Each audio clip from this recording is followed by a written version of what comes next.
Ladies and gentlemen, the story you are about to hear is true. The names have been changed to protect the innocent. Fatima Cigarettes, king size, extra mild and soothing, brings you Dragnet on both radio and television.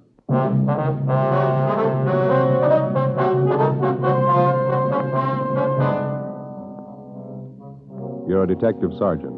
You're assigned to Homicide Division. You get a call that the body of a dead man has been found in a vacant lot. The man has been beaten to death.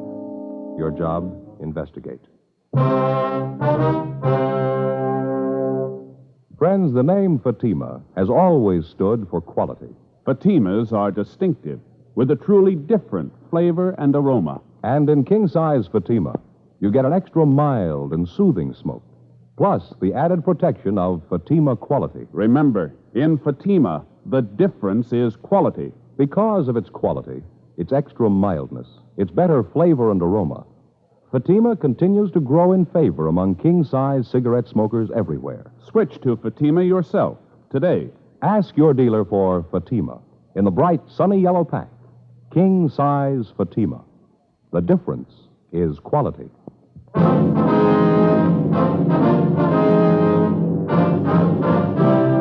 Dragnet, the documented drama of an actual crime.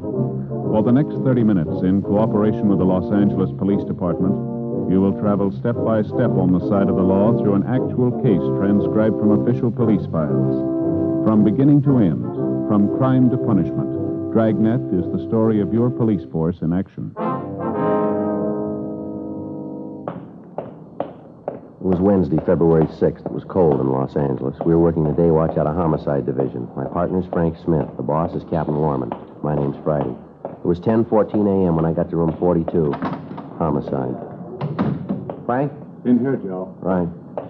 Hi. Morning, Skipper. Joe, Smith says you ran into a bad one out there in Fountain. Yeah, we did. Must have been quite a fight out there. The victim's clothes were pretty well torn up. The ground around the body was all trampled. Wonder we could tell that much. How do you mean? Well, the body was found by a couple of schoolgirls. The vacant lot out there near Fountain and Selma. Girls took a shortcut through the lot, and when they saw the body, they let out enough screams to get the whole neighborhood over there. Mother put in the call. By the time the radio unit got there, the neighbors had walked over the whole area. They got the people back right away, but most of the physical evidence, if there was any, had been trampled out. That helps. Any of those people see or hear anything? No, nothing. How was he killed? We found a big piece of concrete near the body, bloodstains on it. The crime lab's checking it now. Did they find anything else? No, they're still checking the scene. Lee's going to call. Crowd made such a mess out of the place. A lot of houses around there. Somebody must have heard something.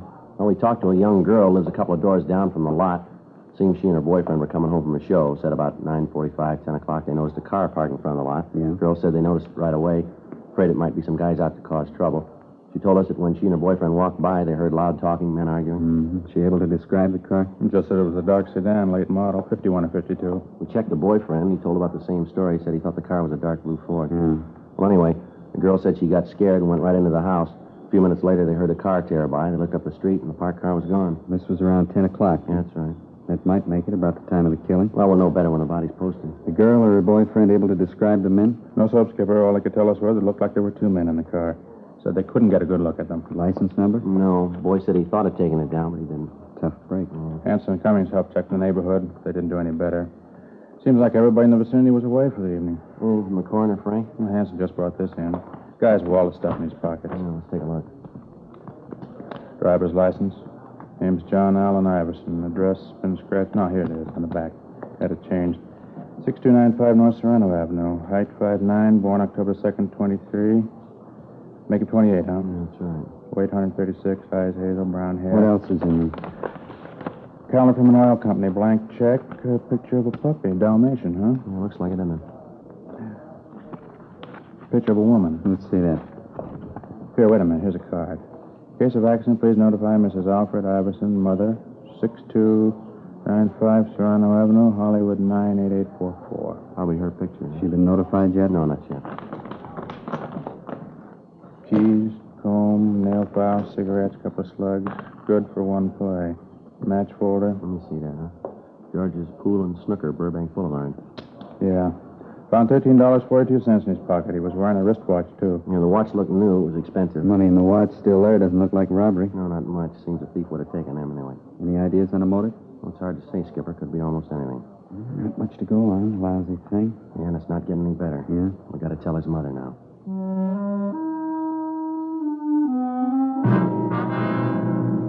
10:50 a.m. We called Lee Jones to see if he'd been able to come up with any new information. He told us that besides the piece of cement, his crew had been able to find little other physical evidence. Tests of the blood found on the concrete were not finished, but Lee said that it looked like the murder weapon. Although the ground around the body was fairly soft, the people in the neighborhood effectively obliterated any footprints that the killer might have left. We were faced with the old problem. The average citizen, in an attempt to be helpful, had unknowingly destroyed what physical evidence we might have found. We went by R&I and checked the name John Allen Iverson without result. 11:35 a.m. Frank and I signed out and drove to the address listed on Iverson's driver's license, 6295 North Serrano Avenue. It was a small frame cottage set well back on the lot. The yard was well kept, and as we climbed the front stairs, we could hear a dog barking in the rear of the house. We rang the bell, and a lady in her middle 60s answered the door. It was the woman in the picture that we'd found in Iverson's wallet. Yes? Mrs. Iverson? Yes? Police officers, ma'am. Like to talk to you if we could. Well, of course. Won't you come in? Thank you very much. You'll have to excuse the way I look. I was in the middle of baking. What was it you wanted, officer? Oh, I'm sorry, I don't remember your name. Joe Friday, ma'am. This is my partner, Frank Smith. How do? Is it about the dog barking at night? We've tried to keep him quiet. Alarm clocks, hot water bottles, everything. He's just a puppy, though, officers. He doesn't know. No, ma'am. It's not about the dog. It's about your boy. John? What's he done? Well, he's had an accident, Miss Iverson. An accident? John? Yes, ma'am. Serious? Yes, ma'am. It's pretty serious. You sure it's my boy? John Allen Iverson? Yes, ma'am. It's your boy. He's in the hospital. Is that it? No, ma'am. He's not in the hospital. Not in the hospital? He's dead? Yes, ma'am. I'm sorry. John Allen Iverson? You're sure? Yes, ma'am. We're sure. Oh, no. It can't be. I won't let it be. John, my baby. You've got to be wrong. No, I'm sorry, ma'am. John dead. Gone away from me. For always. Why does it have to be John? Why? It's always the same question, isn't it? Yeah. How do you answer it?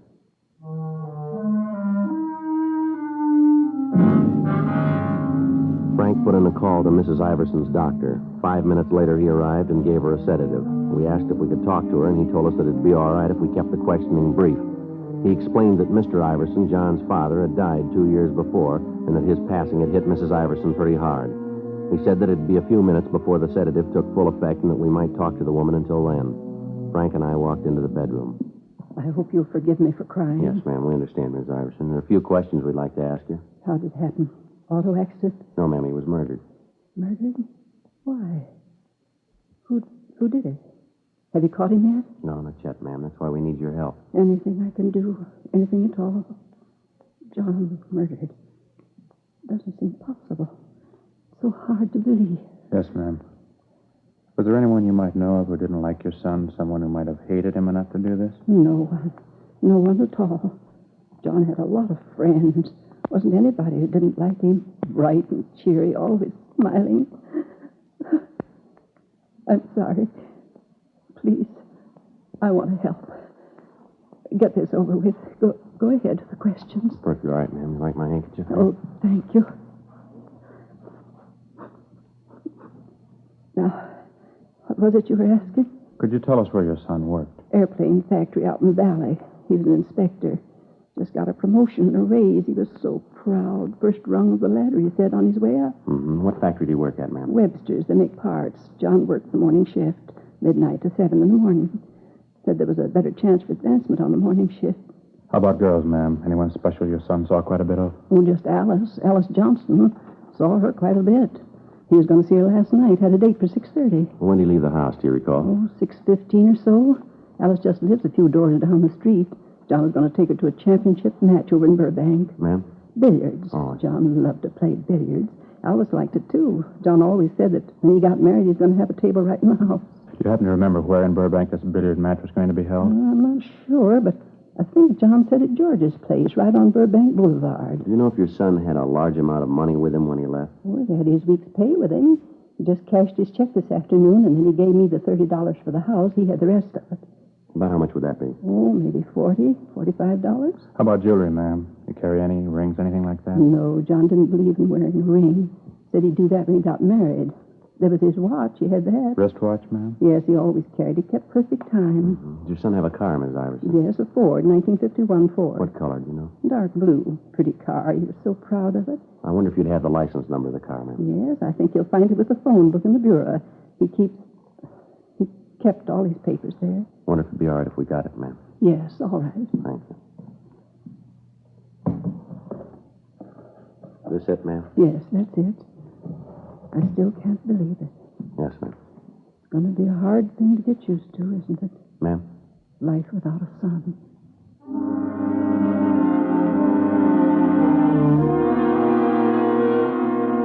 12:40 p.m. Frank and I drove back to the office and checked the license number we'd gotten through DMV. The car was registered to a John Allen Iverson, 6295 North Serrano Avenue. Legal owner, Bank of America.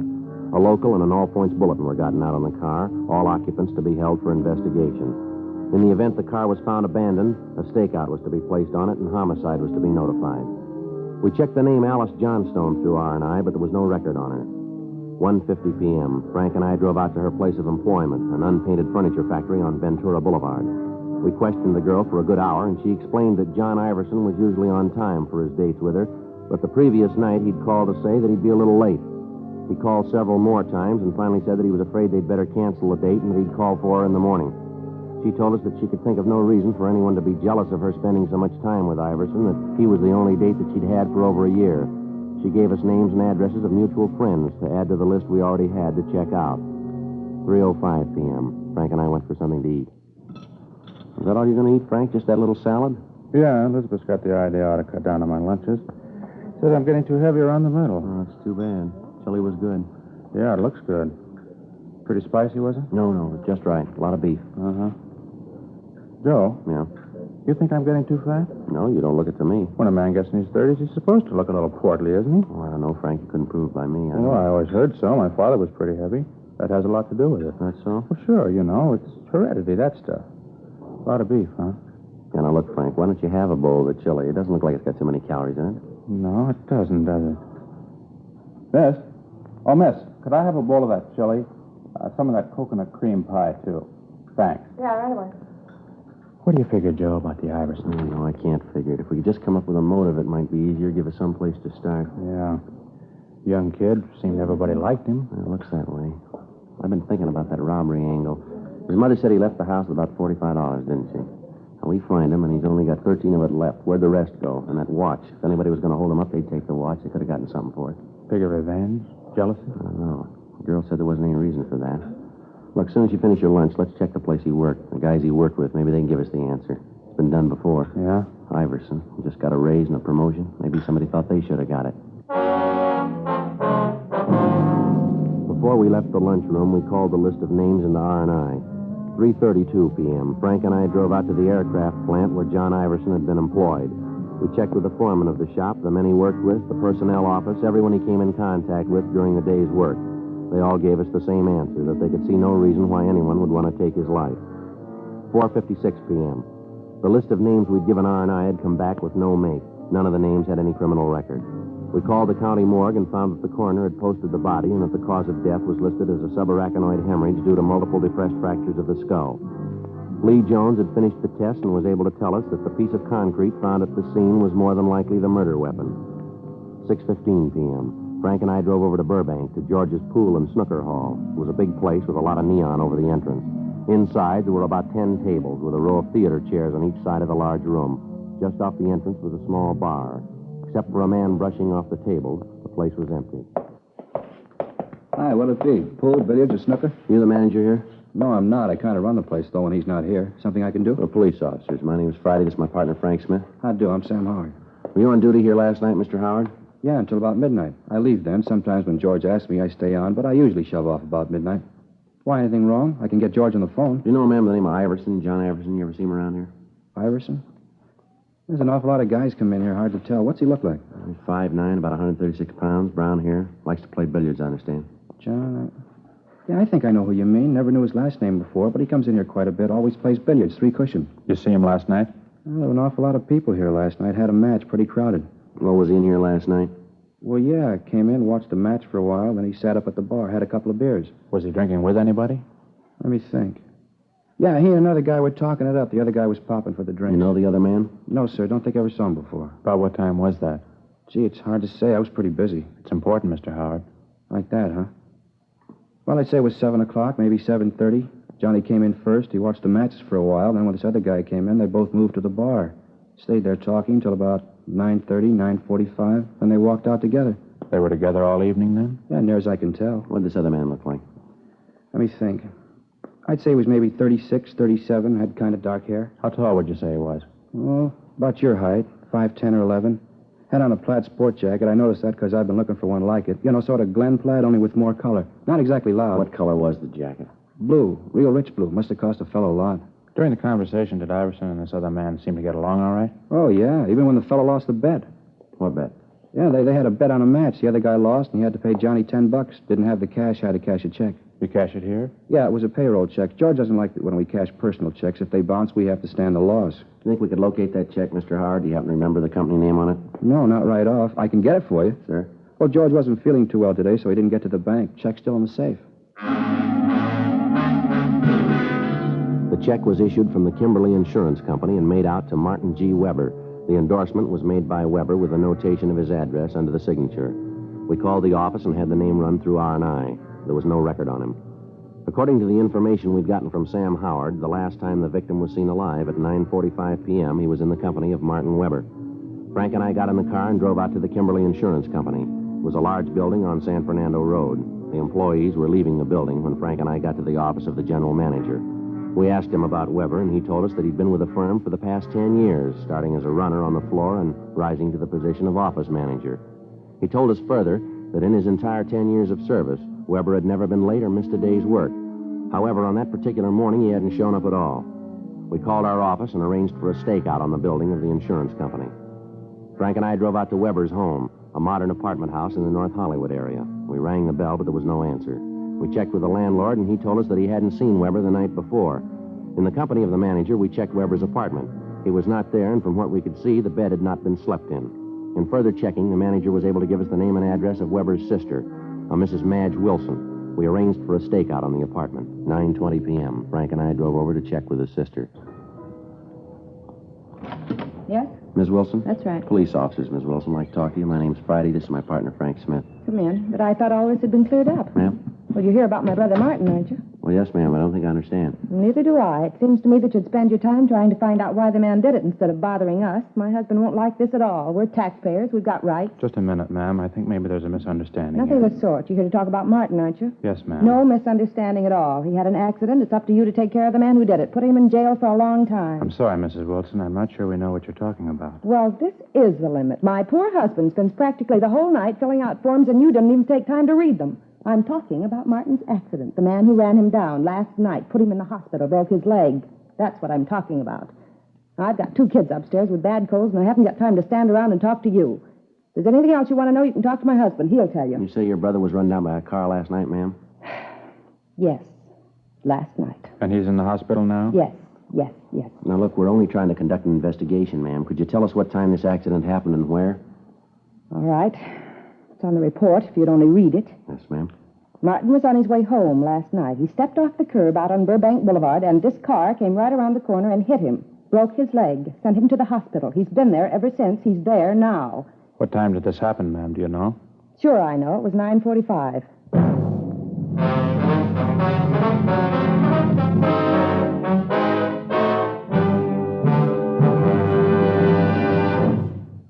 You are listening to Dragnet, authentic stories of your police force in action. Friends, the name Fatima has always stood for quality. Fatimas are distinctive, with a truly different flavor and aroma. And in king-size Fatima, you get an extra mild and soothing smoke, plus the added protection of Fatima quality. Yes, there's a good reason why Fatima continues to grow in favor among king-size cigarette smokers everywhere. In Fatima, the difference is quality. Quality of tobaccos, the finest Turkish and domestic varieties, extra mild and superbly blended to give you a much different, much better flavor and aroma. Quality of manufacture. Smooth, round, perfect cigarettes.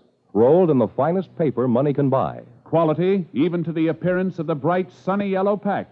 Carefully Fatima's rich, fresh, extra mild flavor. So next time, insist on Fatima quality. Look for the bright, sunny yellow pack.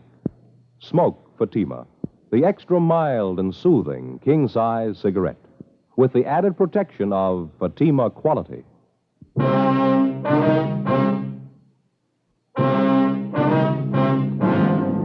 When we explained about John Iverson's death to Mrs. Wilson, she was extremely apologetic about the way she'd acted. She went on to say that her brother did have an appointment with Iverson the night before.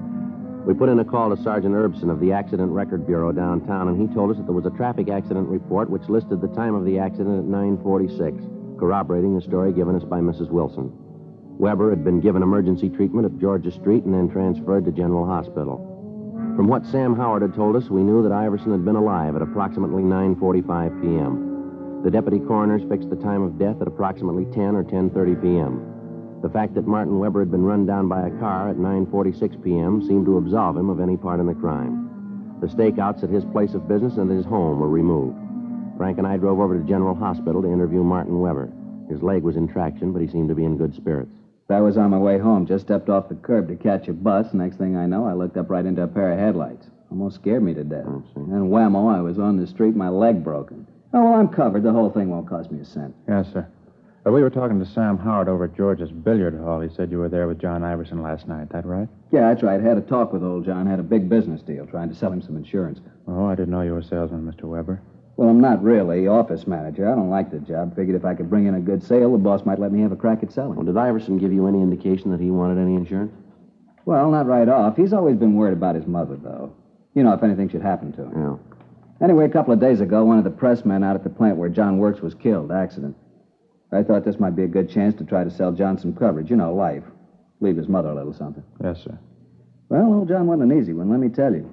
Told me he wasn't completely sold on insurance yet, and then he said he'd leave it up to the billiard match. Sir?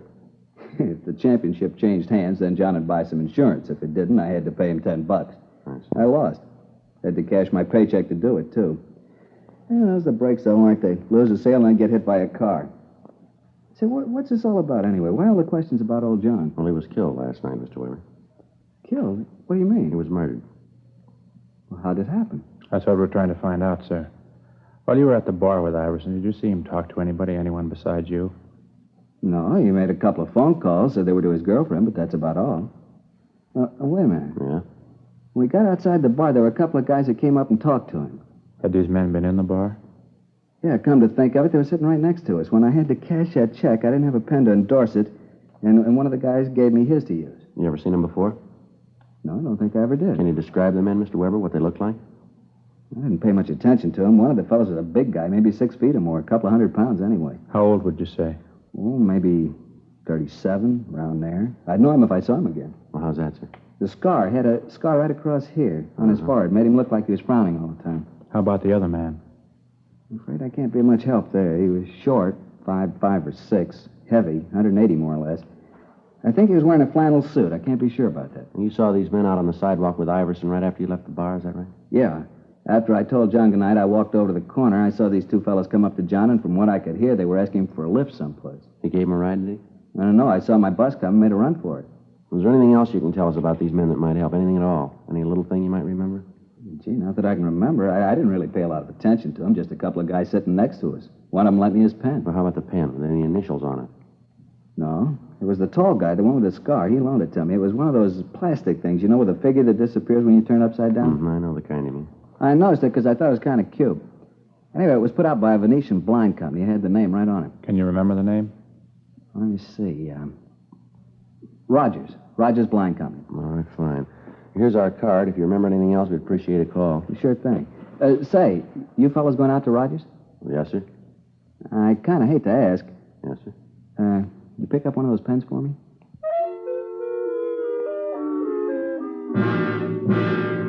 11:35 p.m. We called the office, and they told us that Iverson's car had been found abandoned up on Wonderland Drive in Laurel Canyon. It was taken to the police garage and impounded. The crime lab had gone over the car for fingerprints, and in eliminating the prints of the people known to have been in the car and friends of Iverson, they'd come up with one unidentified print.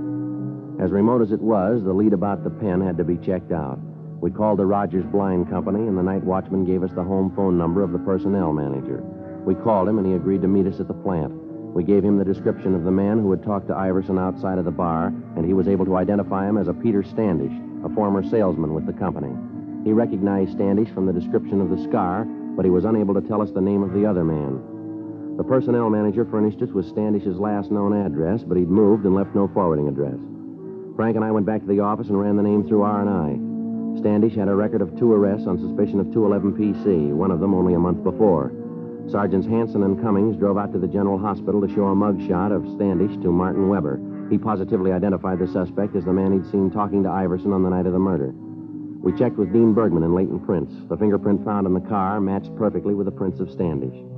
Frank and I drove out to the last address in the suspect's arrest report. The manager of the apartment told us that he'd gone out a few minutes before.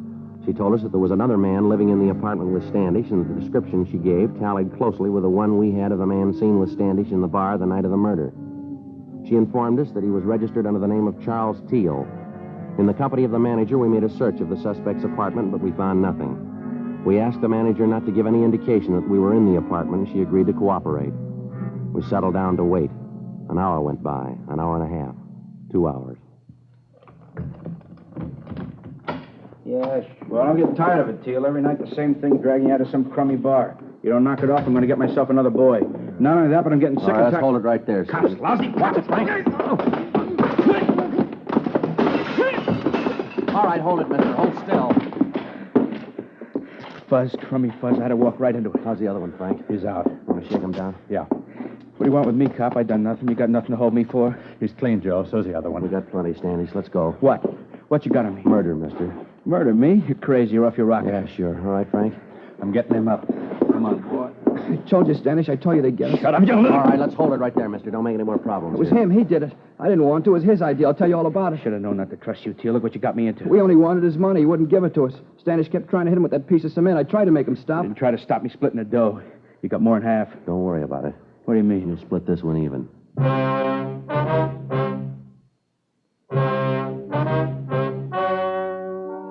The story you have just heard was true. The names were changed to protect the innocent. On June 4th, trial was held in Superior Court, Department 86, City and County of Los Angeles, State of California. In a moment, the results of that trial. And now, here is our star, Jack Webb. Thank you, George Fenneman.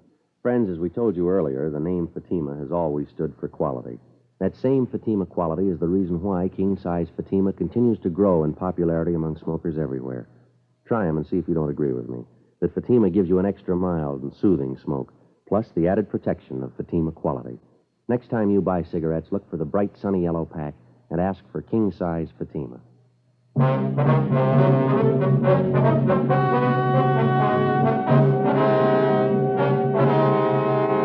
Peter James Standish and Charles Edward Teal were tried and convicted of robbery and murder in the first degree. They were sentenced to life imprisonment. They're now serving their term in the state penitentiary, San Quentin, California.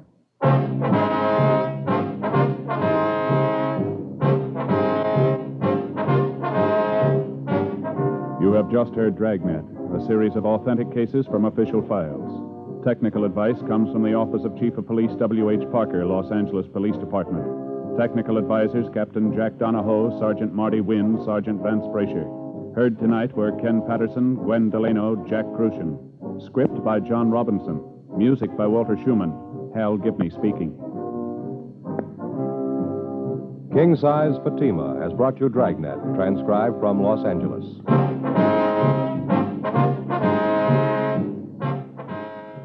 Friday, hear the Mario Lanza Show over NBC.